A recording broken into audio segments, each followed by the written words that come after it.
Hi everyone, क्या आपने कभी एक बहुत ही एक्सट्रीम क्वालिटी की ट्रिक पढ़ी है?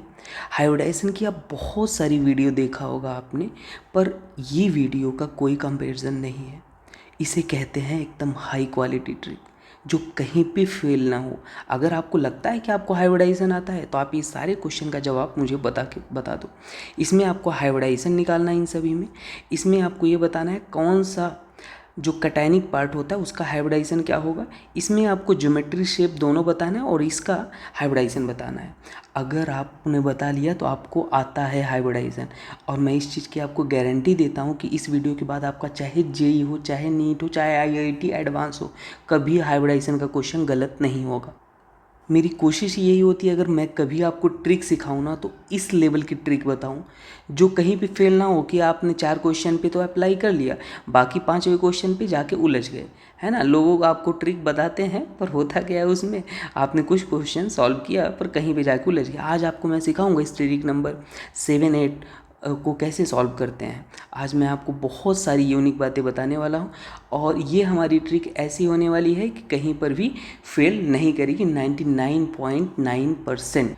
ठीक है, तो ये हमारा कॉन्सेप्ट इंजेक्शन सीरीज है, जिसमें हम कोशिश करते हैं कि नीट में जो फिक्स वेटेज है, जिस चैप्टर का कोई सब टॉपिक है जो ज़रूर से ज़रूर आता है, हमेशा एक ना एक, है ना, मतलब कॉन्सेप्ट जुड़ा रहता है, मतलब बहुत ज़्यादा इंपॉर्टेंट है। 3 से 4 क्वेश्चन, चाहे वो जेई हो चाहे नीट हो, आता ही आता है, तो वो कंफर्म कर दूँ। हाइब्रिडाइजेशन जिसमें हमने उठाया है, इससे रिलेटेड सारी बातें हम कर लेंगे।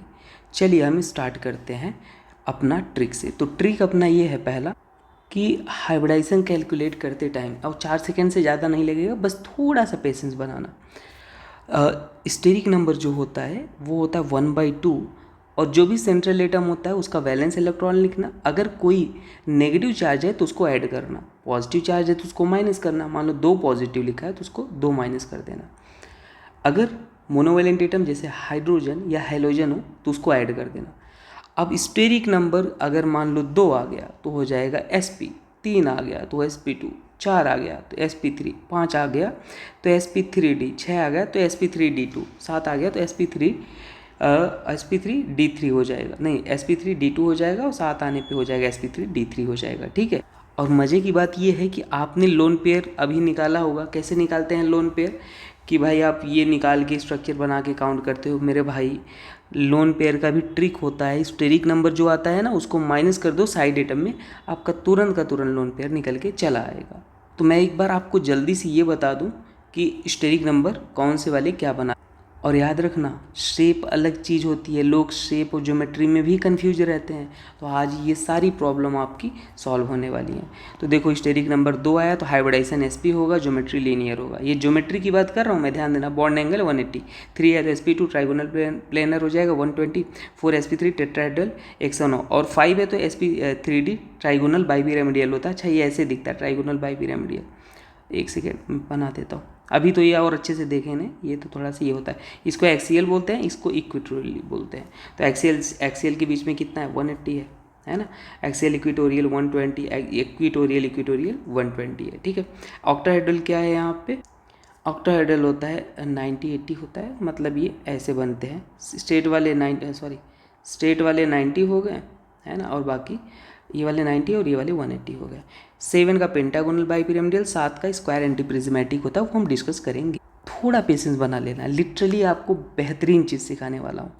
अब देखो यहाँ पे, ठीक है, यहाँ पे H2O है, तो इसमें हम सबसे पहले स्टेरिक नंबर निकालेंगे 1/2, और हमारे पास सेंट्रल एटम कौन होता है, जो कम नंबर में इन जनरल होता है, साफ साफ दिखता है, ऑक्सीजन है। तो ऑक्सीजन का हम क्या लिखेंगे, वैलेंस इलेक्ट्रॉन कितना हो जाएगा, 6। कोई पॉजिटिव चार्ज नहीं, कोई नेगेटिव चार्ज नहीं। क्या इसमें मोनोवैलेंट एटम है, मतलब हाइड्रोजन या हाइलोजन है, हाँ 2 है, तो हमने 2 ऐड किया, और ये अपने पास आ गया 4, और 4 जैसे आ गया तो 4 से हम क्या बोलेंगे, sp3, तो 4 मतलब हो गया भाई sp3। और अगर मैं आपसे पूछूं लोन पेयर बता दो सेंट्रल एटम पे, lone pair on central atom, तो ये क्या हो जाएगा पता है आपको, जो स्टेरिक नंबर है उसको माइनस कर दो साइड एटम में। ठीक, तो ये आ जाएगा अपने पास 2 लोन पेयर आ जाएगा। और इसका हम अगर ज्योमेट्री बनाएंगे, अभी बताएंगे शेप और ज्योमेट्री कैसे बनता है, तो ये कुछ ऐसा दिखेगा। ठीक है, 2 लोन पेयर थे तो हम इसको ऐसे बना के दिखा देंगे। अगर मान लो ये वाला है तो यहाँ पे क्या हो जाएगा 1/2 valence electron of central atom. Central atom bromine है, कोई भी हैलोजन होता है उसका वैलेंस इलेक्ट्रॉन 7 होता है, कोई पॉजिटिव नेगेटिव चार्ज नहीं है, मोनोवैलेंट एटम 3 है। तो ये आ जाएगा 5, और 5 मतलब होता है sp3d ट्राइगोनल बाइपिरामिडियल। लोन पेयर अगर मैं पूछूं, लोन पेयर का ट्रिक क्या हो जाएगा, स्टेरिक नंबर जो है 5 - 3 कर लो, लोन पेयर आ जाएगा 2। ठीक है, और इसका स्ट्रक्चर हम बनाएंगे तो कुछ ऐसे, ट्राइगोनल बाइपिरामिडियल तो ऐसे ही होता है, सबसे पहले आपको ऐसे बना लेना होता है।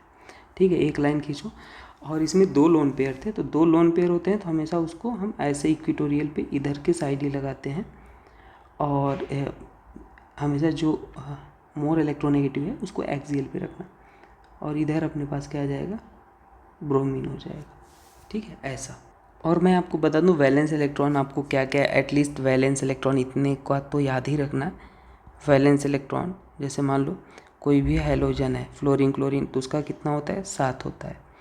हैलोजन है ये, इसको मैं लिख देता हूँ हैलोजन। ठीक है, मान लो अगर जेनॉन है तो उसका वैलेंस इलेक्ट्रॉन 8 होता है। ठीक है, कोई नाइट्रोजन फैमिली का आ गया, नाइट्रोजन फैमिली का अगर आ गया तो वो कितना हो जाएगा, 5 हो जाएगा। कोई ऑक्सीजन फैमिली का है, ऑक्सीजन फैमिली, तो वो कितना हो जाएगा, ये स्लो मैं बता रहा हूँ आपको, एक बार समझ जाओगे तो बहुत आसान हो जाएगा, 6 हो जाएगा। इतना एटलीस्ट याद रखो, बाकी तो आप निकाल पाओगे। चलो ये वाला देखते हैं एक क्वेश्चन। तो स्टेरिक नंबर निकालते हैं फटाक से। ठीक है, तो क्या हो जाएगा 1/2, इसमें जो सेंट्रल एटम होता है जेनॉन होता है। ठीक है, ये 8 हो जाएगा। ऑक्सीजन को तो इग्नोर ही कर दो, कोई पॉजिटिव नेगेटिव चार्ज नहीं, हाँ मोनोवैलेंट एटम है 4, तो ये हो जाएगा 8 4 12, ये आ जाएगा 6 मतलब क्या हो जाएगा, sp3d2 हो जाएगा। और इसको हम जब बनाएंगे, लोन पेयर भी निकाल लो एक, तो लोन पेयर आ जाएगा 6 माइनस साइड एटम 5 है, तो ये आ जाएगा 1 लोन पेयर आ जाएगा। जैसे ही 1 लोन पेयर आ गया तो ये आप लिख लोगे Xe double bond O F और क्या है F4 है ना, F4। एक लोन पेयर को आप बना लो, एक लोन पेयर ऐसे नीचे एक साइड बना लेते हैं, यहाँ लोन पेयर आप लगा लो, यहाँ पे लोन पेयर लगा लो, और ऑक्सीजन हम ऐसे कर लेते हैं। ठीक है, ऐसे दिखता है। I3 - IT एडवांस में एक बार पूछा गया है, तो देखो इसको हम ऐसे भी लिख सकते हैं, समझना, सेंट्रल एटम समझ नहीं आ रहा है ना, तो I2 I-, तो ये IIT एडवांस में आया वो क्वेश्चन है, तो ये क्या हो जाएगा 1/2, और हमारे पास आयोडीन ही सेंट्रल एटम हो जाएगा, तो इसका वैलेंस इलेक्ट्रॉन 7। इसमें एक नेगेटिव चार्ज दिख रहा है तो उसको ऐड कर लो, और मोनोवैलेंट एटम आयोडीन 2 है, इतना हो गया, तो ये कितना हो जाएगा 5, और लोन पेयर अगर हम निकालेंगे तो लोन पेयर आ जाएगा 5 माइनस साइड एटम 2, और लोन पेयर आ जाएगा 3, तो इसमें लोन पेयर पूछा था 3 हो जाएगा। ठीक है, वो 5 मतलब वही आप स्ट्रक्चर बनाओगे। यहाँ पे देखो, एक सेकेंड बना लेता हूँ, और यहाँ पे हमने एक फ्लोरीन को मिसिंग कर दिया था, है ना, यहाँ पे एक ब्रोमीन भी था, हम ब्रोमीन को इधर लिख लेंगे, और ये फ्लोरीन को हमने ऐसे बना दिया टी शेप। अब सही है, आ जाओ, यहाँ से भी समझ आया है। तो ये अपने पास हो गया, और 2 लोन पेयर थे, तो 2 लोन पेयर को हमने ऐसे, 3 लोन पेयर थे, 2 को हमने इधर लगाया और 1 को हमने इधर लगाया। ठीक है, तो ये हो जाएगा। और जब भी हम शेप निकालते हैं ना, तो लोन पेयर को काउंट नहीं करते। तो जैसे ये लोन पेयर है, इसको गायब कर दो, कैसा दिख रहा है अभी, ये दिख रहा है लीनियर, तो शेप लीनियर हो जाएगा। ये हम आगे डिस्कस करने वाले हैं, चलो आगे देखते हैं। ये वाला क्वेश्चन देखो, अब आप कितना भी ट्रिक टेक्निक जानो, ये वाला क्वेश्चन में अगर आप रूल लगा दोगे, स्टेरिक नंबर निकालोगे, और आपका आंसर आ जाएगा गलत। 1/2 कहोगे कि सिलिकॉन का वैलेंस इलेक्ट्रॉन इतना, आप बोल दो कि 2, और ये हो जाएगा sp, ये हो जाएगा गलत। फिर क्या हो जाएगा, इसका होता है ये जाइंट लाइक स्ट्रक्चर होता है। SiO2 क्या बनाता है, जाइंट लाइक स्ट्रक्चर होता है, जाइंट लाइक स्ट्रक्चर होता है। ठीक है, और ये गिवन है NCERT में, ये हमेशा क्या हो जाएगा, sp3 हो जाएगा जब आप इसको बनाओगे तो। ये कुछ ऐसे दिखता है, देखो ऐसे, फिर ऑक्सीजन, फिर सिलिकॉन, फिर ऑक्सीजन, ऐसा बना हुआ होता है। ठीक है, ऐसे इधर आगे फिर ऑक्सीजन, फिर सिलिकॉन, ऐसे पॉलीमर टाइप में बना होता है। ठीक है, तो ऐसे बहुत सारे इसके यूनिट रहते हैं। फिर ये ऑक्सीजन, सिलिकॉन, ऐसे सो ऑन वगैरह। तो ये हमारा हमेशा क्या हो जाएगा, sp3 हो जाएगा। आपको दिखने में गलत लग रहा है पर ये करेक्ट है ना। अब नेक्स्ट देखते हैं। नेक्स्ट रेडिकल की स्टेबिलिटी निकालनी है, सॉरी हाइब्रिडाइजेशन। ध्यान से समझना, ये बात बहुत इंपॉर्टेंट है, आपको कन्फ्यूजन होती है। देखो, अगर साइड एटम ज़्यादा इलेक्ट्रोनेगेटिव हो सेंट्रल एटम से, देखो ये साइड एटम फ्लोरीन है, ये सेंट्रल है। हाँ भाई, फ्लोरीन की इलेक्ट्रोनेगेटिविटी ज़्यादा है। और हमारे पास सेंट्रल एटम जो होता है वो क्या करता है, 0 लोन पेयर रखता है। इसके पास कोई लोन पेयर है क्या, नहीं, 0 लोन पेयर है। तो हमारे पास जो रेडिकल होता है उसको हम क्या कंसीडर कर लेते हैं, हाइब्रिडाइजेशन में कंसीडर कर लेते हैं। हाइब्रिडाइजेशन का एक और फॉर्मूला होता है, sigma bond plus lone pair is equal to steric number होता है। तो इसमें सिग्मा बॉन्ड कितने हैं, 1 2 3। और मैंने बोला अगर ऐसा केस है, साइड एटम मोर इलेक्ट्रोनेगेटिव है, सेंट्रल एटम के पास कोई लोन पेयर नहीं है, तो जो रेडिकल है उसको हम लोन पेयर काउंट करेंगे। तो 3 सिग्मा है, एक रेडिकल को हम लोन पेयर मान लेंगे। तो कितना हो जाएगा, 4 मतलब sp3। तो CF3 का हो जाएगा sp3। मान लो ये वाला हम फॉर्मूला आगे और सिखाने वाले हैं, ऑर्गेनिक केमिस्ट्री में लगता है। अगर मान लो साइड एटम लेस इलेक्ट्रोनेगेटिव, जैसे हाइड्रोजन देखो लेस है, और यहाँ पे हमारे पास रेडिकल नॉट कंसीडर, मतलब लेस इलेक्ट्रोनेगेटिव है और लोन पेयर नहीं है, तो रेडिकल को कंसीडर नहीं करेंगे। तो यहाँ 3 सिग्मा बॉन्ड को हमने लिया और क्या हो जाएगा, sp2 आ जाएगा। अब यहाँ पे देखो, अगर आपके पास साइड एटम मोर इलेक्ट्रोनेगेटिव है ऑक्सीजन, और अगर यहाँ सेंट्रल एटम के पास लोन पेयर है, तो हम रेडिकल को नहीं काउंट करेंगे। तो 2 सिग्मा बॉन्ड हो गए और रेडिकल को काउंट नहीं करना, लोन पेयर तो है ही एक, 3 आ गया sp2। अगर मान लो साइड एटम मोर इलेक्ट्रोनेगेटिव है जैसा कि है, और कोई भी लोन पेयर नहीं है, तो हम सेंट्रल जो रेडिकल है उसको कंसीडर करेंगे। 3 सिग्मा बॉन्ड प्लस एक रेडिकल इज इक्वल टू 4 मतलब sp3। तो ये होती है, ये होता है। आपने बहुत पढ़ा होगा पर ऐसे ये वाली चीज़ें आपको नहीं पता होगी, है ना। इसका लॉजिक भी मैं आपको बहुत डिटेल में दे सकता हूँ पर उसका रिक्वायरमेंट है नहीं आपके लेवल पे। ठीक है, आगे देखते हैं। आपको सिखाता हूँ शेप और ज्योमेट्री कैसे निकालते हैं, है ना। बहुत कन्फ्यूजन होता है लोगों को। देखो ये कुछ लिमिटेड है जो मैं बताऊंगा, जैसे वैसे याद रखना। जैसे BF3 है, हमने स्टेरिक नंबर निकाला 1/2।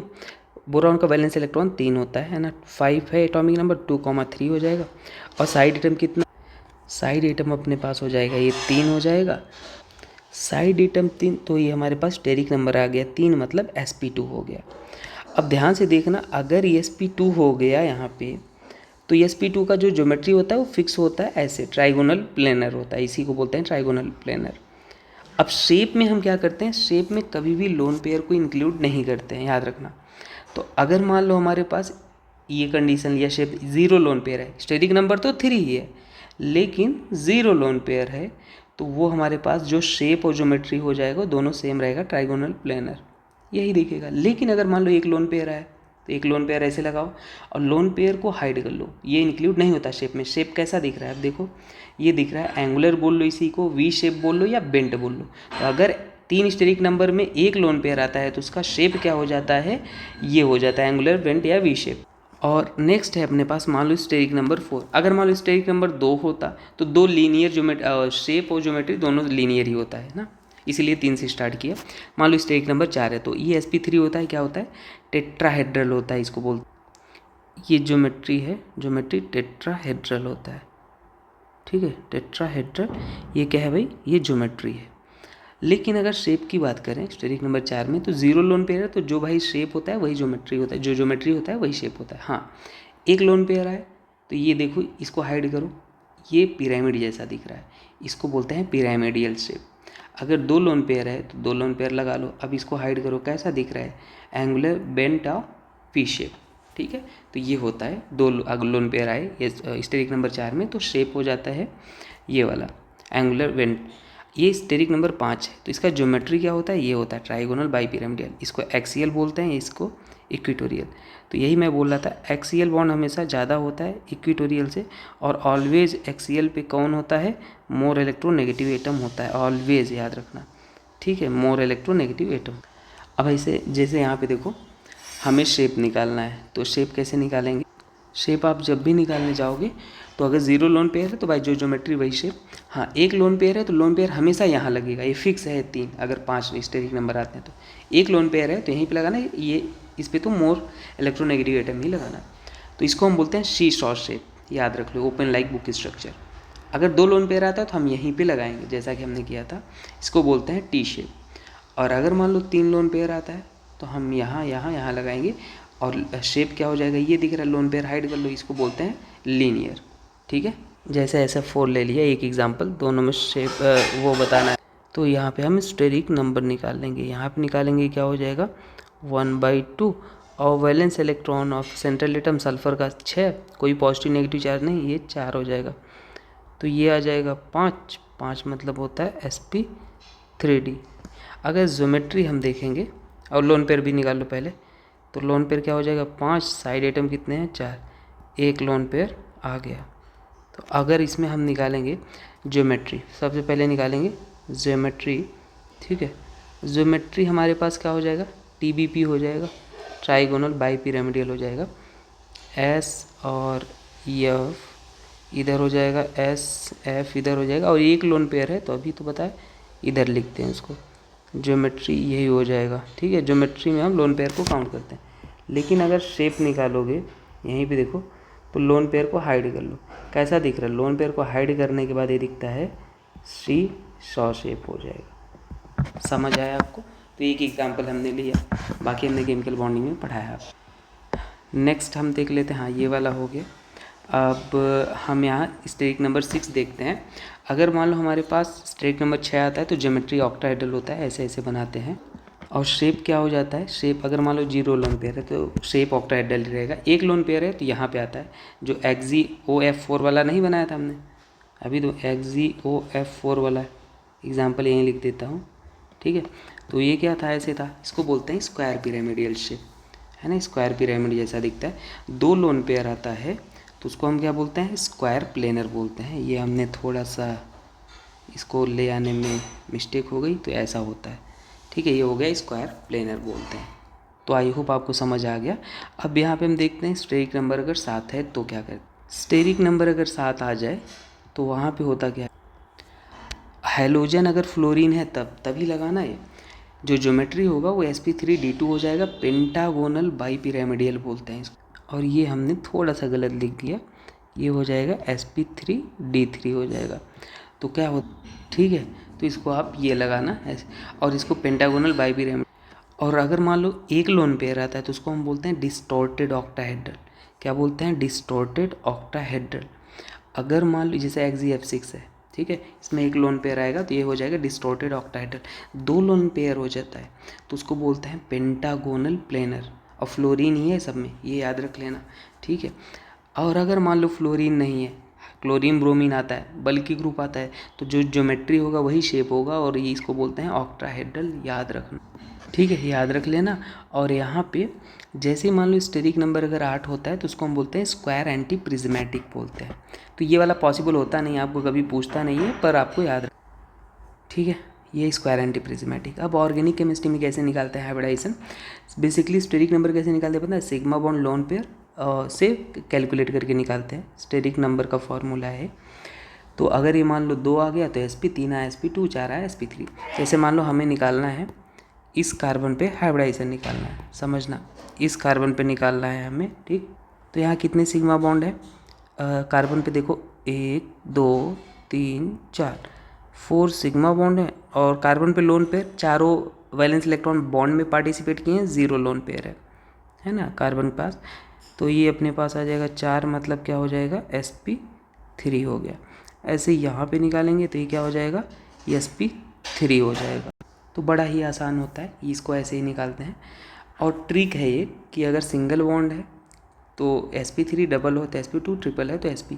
ये तभी लगाना जब केवल ओनली कार्बन हाइड्रोजन हो, तब कार्बन और हाइड्रोजन हो तभी लगाना। जैसे देखो यहाँ पे अगर मैं बोलूँ हाइब्रिडाइजेशन बता दो फटाफट, तो सारे डबल बॉन्ड है कार्बन, तो यहाँ भी sp2 है ना, यहाँ भी क्या हो जाएगा ये sp2। तो टोटल 6 कार्बन ऐसे हैं जो क्या है sp2 है। ठीक है, सब पे sp2, इधर इधर इधर इधर। अब यहाँ पे निकालना हो तो कैसे निकालोगे, देखो ये सिंगल बॉन्ड सारे अटैच्ड हैं, sp3 और केवल कार्बन हाइड्रोजन है, यहाँ पर भी क्या हो जाएगा sp3, ये डबल बॉन्ड है तो ये क्या हो जाएगा sp2। ऐसे आप हर जगह निकाल सकते हो। अब इधर भी अगर आप देखो यहाँ पे हर जगह आप लिख के रख लो, नहीं तो आपको कन्फ्यूजन हो सकता है, ये sp3। लेकिन देखो आप फंस कहाँ सकते हो, इस वाले एग्जाम्पल में अगर कभी आपको ये दिख जाए डबल बॉन्ड लगातार आ जाए तो वहाँ पे आप इसको बोलोगे sp2 और हो जाओगे आप गलत, बोलोगे सर आपने ही तो बोला डियर लगातार डबल बॉन्ड आए, तो वहाँ पे सावधान रहना है, क्योंकि यहाँ पे सिग्मा बॉन्ड कितने हैं, 2 सिग्मा है, लोन पेयर 0 है तो कितना आ जाएगा मिडिल वाले कार्बन पे 2, मतलब sp आ जाएगा, तो ये sp है, करेक्ट याद रखना, ठीक है। और अगर ये ट्रिक हो गया, और अगर मान लो यहाँ पे आते हैं कार्बन हाइड्रोजन के अलावा कुछ आ जाए, तो मान लो हमें यहाँ पे जैसे निकालना है हाइब्रिडाइजेशन, कितने सिग्मा बॉन्ड है, 1 2 3, 3 सिग्मा बॉन्ड है, और लोन पेयर कितना है, 1 लोन पेयर है, तो टोटल कितना हो जाएगा 4 हो जाएगा, और हाइब्रिडाइजेशन क्या आ जाएगा sp3। ये बात तो ठीक है, लेकिन यहाँ पे आप देखो 3 सिग्मा बॉन्ड तो दिख रहे हैं, लेकिन 1 लोन पेयर को काउंट करना है क्या, नहीं करना है, क्योंकि वो रेजोनेंस में इन्वॉल्व है। अब रेजोनेंस क्या होता है, इसके लिए आपको मेरा लेक्चर देखना होगा, रेजोनेंस इन्वॉल्व है ना, तो इसलिए उसको काउंट नहीं करेंगे। 3 सिग्मा है मतलब क्या हो जाएगा, ओनली sp2 हो जाएगा, तो जो रेजोनेंस में जाता है उसको काउंट नहीं करते। अब यहाँ पे लोन पे रेजोनेंस में नहीं जा रहा है, तो सिग्मा कितने, 2 सिग्मा बॉन्ड है, 1 डबल बॉन्ड है, तो इसमें 1 सिग्मा 1 पाई, बाकी 1 सिंगल है, और इसमें 1 लोन पेयर है, रेजोनेंस में इन्वॉल्व नहीं है, ये कितना हो जाएगा 3, मतलब sp2 है, ठीक है। नेक्स्ट देखो यहाँ पे अगर निकालना है तो एट अ टाइम है ना, one will involve one lone pair, मतलब इन रेजोनेंस, और एक तो रहेगा, तो यहाँ पे 2 सिग्मा बॉन्ड है और 1 लोन पेयर रहेगा, टोटल आ जाएगा 3 मतलब हो जाएगा sp2, ठीक है। तो ऐसे निकालते हैं, मुझे नहीं लगता है आज के बाद से आप कहीं उलझोगे इसमें। अब देखो भाई, ये उलझाने के लिए वो लोग ये सवाल बना देते हैं कि बताओ भाई कैटायनिक पार्ट में हाइब्रिडाइजेशन क्या हो जाएगा, ठीक है। तो कैटायनिक पार्ट में कैसे निकालेंगे, अब थोड़ा सा मैं आपको सबसे पहले कुछ चीज़ें बता देना चाहता हूँ, जो लोग पहली बार हमारे नए चैनल पे हैं। तो मैं आपको बता दूँ डियर कि नीट का हमारा यही टारगेट होता है कि 180 आउट ऑफ नंबर दिला दे, जिसमें से लगभग हमारे पास 500 स्टूडेंट पर्सनली हैं जो पढ़ रहे हैं, जिनके नंबर आ रहे हैं। आपको भी लाना है तो आप भी ला सकते हो। पहले आपको मैं कुछ चीज़ दिखाना चाहता हूँ। नीट 2025 का जो पेपर था, हमने विदिन 2 मंथ जो पढ़ाया था, ये नीट का पेपर है, ये हमारा रेफरेंस है। सारे क्वेश्चन 99% वही को पैटर्न फॉर्मेट आए थे। देखो ये इसका प्रूफ लिंक डिस्क्रिप्शन में, पूरा वीडियो आप जाके देख लो। ये 2025 का था, और 2026 के लिए तो हमने भयंकर ही प्लानिंग की हुई है। 5 स्टेप स्ट्रेटजी निकाला था, जो कि सारे स्टूडेंट ने कर लिया, और 3 स्टेप स्ट्रेटजी लास्ट ईयर के लिए था। 5 स्टेप स्ट्रेटजी क्या था, मैं आपको बता देता हूँ जल्दी। पहला था हमारा क्लासिक लेवल 1 शॉट, एक ऐसा 1 शॉट हो जो हर तरीके से परफेक्ट हो, यूनिक हो, जो समझने में आसानी हो। और कभी कभी होता है आप कितना भी चैप्टर पढ़ो आपको समझ नहीं आता, क्वेश्चन नहीं बनते। तो मेरा यह टारगेट था कि मैं स्टूडेंट था तो मुझे कैसे कंटेंट चाहिए था, वही एक्सपेक्टेशन से पढ़ाता हूँ, है ना, खुद को आपकी जगह रख के। तो मैंने ऐसा 1 शॉट बनाया कि इसे करने, एक यूनिक है पहली चीज़। आपको ऑर्गेनिक से डर लगता है तो आपको ऑर्गेनिक से प्यार हो जाएगा, एक बार आप ये पहला लेक्चर देखना, और हर वैरायटी प्रॉब्लम आप सॉल्व करने में कैपेबल होगी ये लेक्चर के बाद। ऐसा नहीं है कि केवल थियरी है, मैंने जितने पॉसिबिलिटी होते हैं एक्सेप्शन से लेके NCERT 4-5 किताबें, है ना, आपने नाम सुना होगा, सबको ले रखा है, क्लेडन, पौरावाई, ब्रूस, है ना, आपने सुना नहीं होगा फिलहाल। तो ये बेहतरीन कंटेंट प्रिसाइज वे में हमने दिया है, और कोशिश ये है कि इसे करने के बाद आपके सारे प्रॉब्लम सॉल्व हो जाए, सारे, है ना। आप कितना भी पढ़े रहते हो, कॉन्फिडेंस नहीं आता कुछ भी। तो ये था क्लासिक 1 शॉट, जो कि हमने सारे चैप्टर के करा दिए हैं। पूरा लिंक है, मतलब प्लेलिस्ट बना हुआ है, इसको करना था। लेकिन अब टाइम नहीं है आपके पास, अगर 3-4 दिन बचे हैं एग्ज़ाम के, तो आपको ये स्किप करना होगा। आपने पढ़ा है तो जो है कोई दिक्कत नहीं। दूसरा स्टेप था हमारा सुपर 45 क्वेश्चन, एक ऐसा 45 क्वेश्चन हो जो कि पूरा चैप्टर कवर करे। अगर किसी के पास कम टाइम है वो 45 क्वेश्चन में पूरे चैप्टर को घूमना चाहता है, तो ये क्वेश्चन है। और ये कोई रैंडम क्वेश्चन नहीं होते, आप देखो लेवल ऑफ क्वेश्चन। और ये कोई रैंडम एक्सप्लेनेशन नहीं है कि आंसर बताया बात ख़त्म इधर उधर करके, सारी चीज़ें एक्सप्लेन की जाती है उससे रिलेटेड, सो दैट स्टूडेंट को थोड़ा भी भूल गया है ना तो पूरा कॉन्सेप्ट याद आ जाए। ये था सारे चैप्टर की, ये भी कंप्लीट है देख रहे हो, और सारे क्वेश्चन अलग वैरायटी के। तो ये भी प्लेलिस्ट है सुपर 45 का, इसे देखना था, और ये हमारा टारगेट था कि क्वेश्चन इससे बाहर नहीं आएंगे, ठीक है। तो ये आप देख सकते हो अगर टाइम है तो, लेकिन अगर नहीं टाइम है तो इसे भी स्किप कर सकते हो, क्या ही गए, ये सबसे इंपॉर्टेंट पार्ट था। थर्ड स्टेप था, लास्ट ईयर हमने 25 most expected question chapter wise कराया था, आपको वो करना था, लेकिन उसके लिए भी अभी टाइम नहीं है। उसके बाद है Sunday special test. Sunday special test हमने किया था जिसमें 500 ज़्यादा लोग जुड़ चुके हैं अभी। उसमें मज़े की बात है 50% प्रॉब्लम जेई के होते थे, है ना। तो बॉबी सर ने कंडक्ट कराया जिसमें आउट ऑफ 180 स्टूडेंट लाते थे और 160 तो लाइन लगी रहती थी, है ना नंबर। और इसमें 200 रुपीज़ स्टूडेंट के कहने भी हमने बनाया था कि बहुत सारे लोग मेंटरशिप के नाम पे फ्रॉड स्कैम करते हैं, आपसे 20-20 30-30 हज़ार रुपये लेते हैं। बहुत सारे लोगों से बात हुई हमारी, और वो लोग बात भी नहीं करते आपसे, तो 200। और ये भी था जो पे नहीं कर सकता उसके लिए फ्री था, बिल्कुल फ्री था, है ना। लेकिन ये जेन्युइन होना चाहिए, ऐसा नहीं कि आप कर सकते हो और झूठ बोलवा के, है ना। पढ़ाई लिखाई झूठ नहीं बोलना चाहिए, पर अगर सच में नहीं है तो हमने फ्री किया था, ठीक है। तो ये पूरा टेस्ट भी हो गया, अब टेस्ट का तो टाइम नहीं है। फिफ्थ स्टेप था गेस पेपर। ये गेस पेपर था भाई, और गेस पेपर की आप क्वालिटी चेक करना। एक ऐसा गेस पेपर है ना, ये ऐसा गेस पेपर था जिसे करने के बाद आपको एक अलग कॉन्फिडेंस आएगा। ये देखो, इसे कहते हैं, कई जगहों पे टेस्ट हो रहा है मैंने देखा, लेकिन इनका कोई मतलब नहीं होता, कुछ भी टेस्ट में दे रहे हो कॉन्फिडेंस आपका डाउन हो जाता है, ये कोई एग्ज़ाम से रिलेवेंसी मैच नहीं करती। ये होता है टेस्ट, आप देखो, है ना। तो आप क्या करते हो, पहले आप हमसे जुड़ने के लिए व्हाट्सएप ग्रुप था, वो फुल हो गया तो हमने दूसरा बनाया, तो लिंक डिस्क्रिप्शन में, आप उसको ज्वाइन करना, फिर पर्सनली मैसेज करना, और मैसेज हमें करना, आशुतोष नाम है मेरा, बॉबी सर भी हैं, कई लोग बॉबी सर को मैसेज कर देते हैं, तो आप हमें कर सकते हो, ठीक है। और आपके आसपास जो भी लोग हैं नीट 2027 के लिए देना चाहते हैं, कई लोग आके रोते हैं कि भैया मुझे बहुत लेट पता चला आपके चैनल के बारे में, तो सो दैट उनकी हेल्प के लिए आप लोगों को बताइएगा कि हाँ ये चैनल पे आप जाके पढ़ाई कर सकते हैं, फ्री में सब कुछ है, बढ़िया, एक अलग क्वालिटी। केमिस्ट्री का तो गारंटी लेता हूँ, अगर जो हमसे 1 साल पहले जुड़ी है तो 180 ही आएंगे, अगर सिंसियरली वो फॉलो कर ले।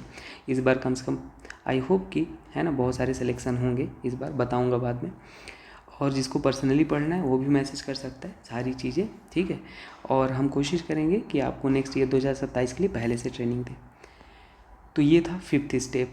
और उसके बाद हमने लास्ट में एक्स्ट्रा चीज़ें दे दिया है, क्या दिया है बताता हूँ।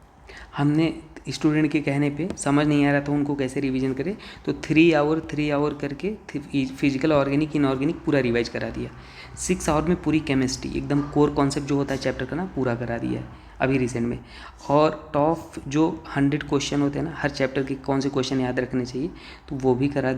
हमने टॉप 100 फिजिकल, ऑर्गेनिक, इनऑर्गेनिक के सभी के क्वेश्चन करा दिए हैं। तो ये रहा ऑर्गेनिक का, और सारे एकदम अच्छे क्वेश्चन हैं, ठीक है। तो इसको करके आप लास्ट में सब कुछ फाइंड अप कर सकते हो।